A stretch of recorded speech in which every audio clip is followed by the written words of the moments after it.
মানবকুলের শিরোমণি হজরত মুহাম্মদ সাল্লাল্লাহু আলাইহি ওয়াসাল্লাম মক্কার বিখ্যাত কুরাইশ বংশের 570 খ্রিস্টাব্দের 29 আগস্ট 12 রবিউল আওয়াল সোমবার সকালে মা আমিনার গর্ভে জন্মগ্রহণ করেন।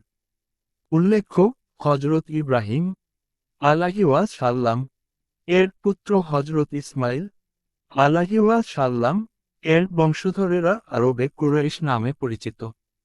কুরাইশ শব্দের অর্থ বণিক বা সওদাগর। ইসমাইল আলাইহি ওয়াসাল্লাম এর বংশধর ফির ব্যবসা করে প্রচুর বিত্ত বৈভব ও খ্যাতির অধিকারী হয়েছিলেন বলে আরবরা তাকে কুরাইশ বলে অভিহিত করে। এজন্য তার বংশধরেরা কুরাইশ নামে পরিচিতি লাভ করে। এই কুরাইশ বংশের আব্দুল মুত্তালিবের পুত্র আবদুল্লাহর সাথে মদিনার বনি জোহরা গোত্রের প্রধান আব্দুল ওহাবের কন্যা বিবি আমেনার বিয়ে হয়। কিছুদিন পর আবদুল্লাহ গর্ভবতী আমেনাকে রেখে বাণিজ্য উপলক্ষে সিরিয়া যান এবং ফেরার পথে অসুস্থ হয়ে মাত্র 25 বছর বয়সে মৃত্যুবরণ করেন। অর্থাৎ মুহাম্মদ সাল্লাল্লাহু আলাইহি ওয়াসাল্লাম জন্মের আগেই তার বাবাকে হারান।